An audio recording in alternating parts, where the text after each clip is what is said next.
Hello, in this video I'll try to explain the interface and control of DC motor pertaining to embedded controller lab. So the DC motor is a class of rotary electrical machine that converts direct current electrical energy into a mechanical energy. Essentially DC motor consists two terminal. If the proper supply is given to those terminal, the motor will rotate in anti-clockwise direction, and if the polarity of the supply is reversed, the direction of the motor also subjected to change. So let us look into the schematic. So again, the DC motor is a high load device.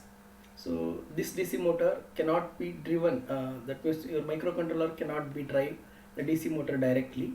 Hence there is a requirement of motor driver.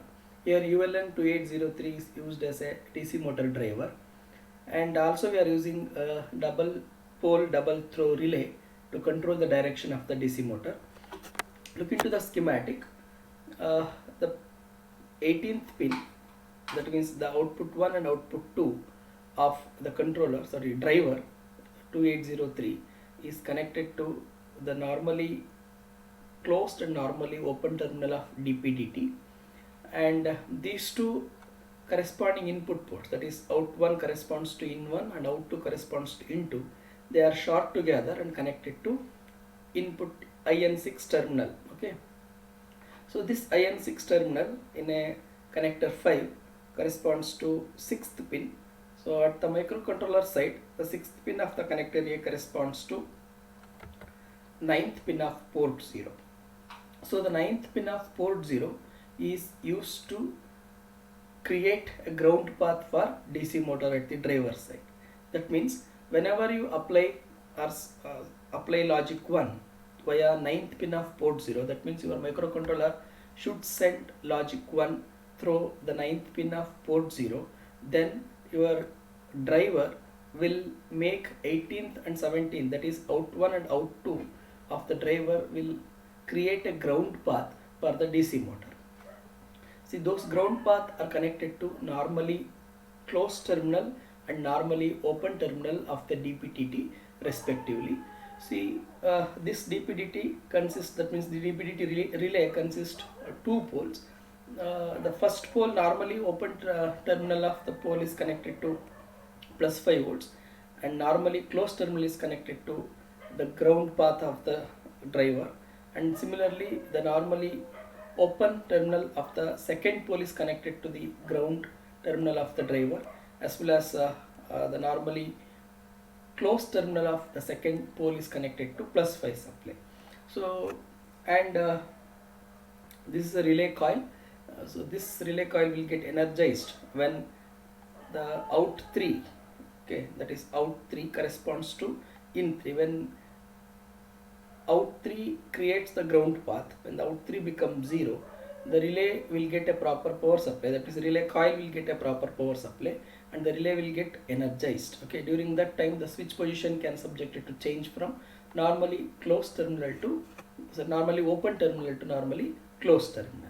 So corresponds to the relay pin, that is terminal number 16 corresponds to out 3, which is subjected to in 3, which is in turn connected to input 7 terminal. So the input 7 terminal of a connector is corresponds to 7th pin of connector A5.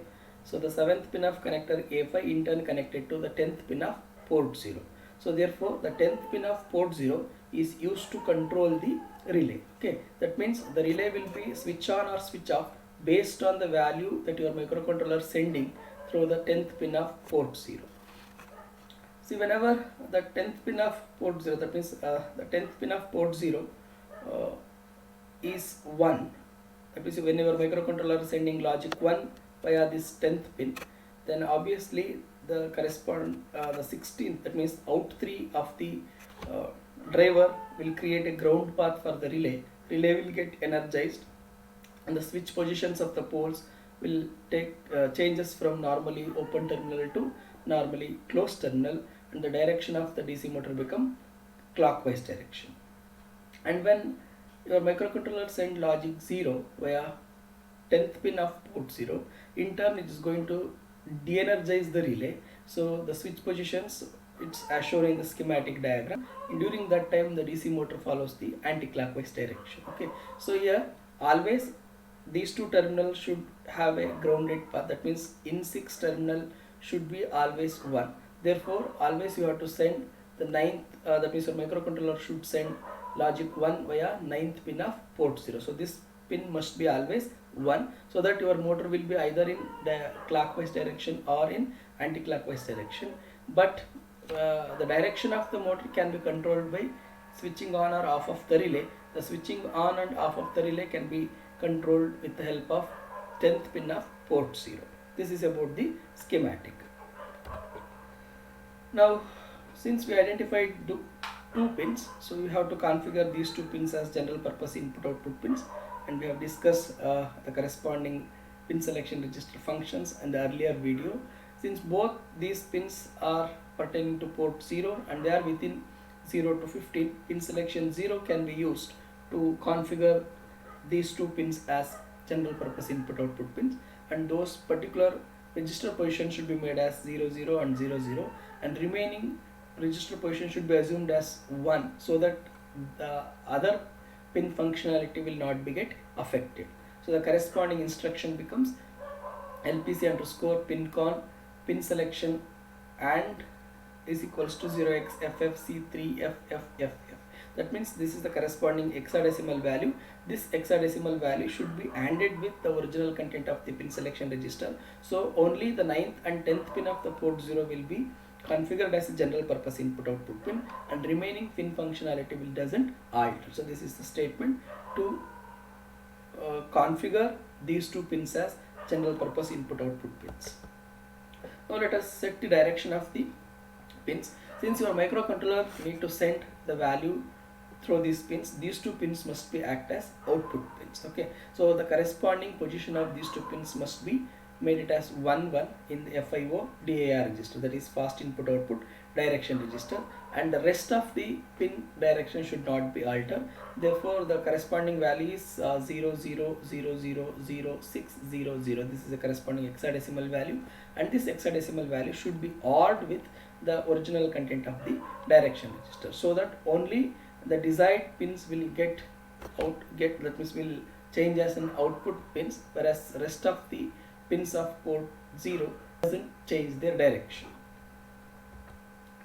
Now if you want to switch on the DC motor, you have to set that means you need to send logic 1 via the 9th pin of port 0. That's why you have to use FIO set pin. So FIO set register. So in this register the corresponding position, that is 9th position of the register, should be made it as 1, so that you are ensuring through the 9th pin of port 0 you are sending logic 1, so that you are going to create a ground path at the driver. So the corresponding value is 0 0 0 0 0 to 0 0.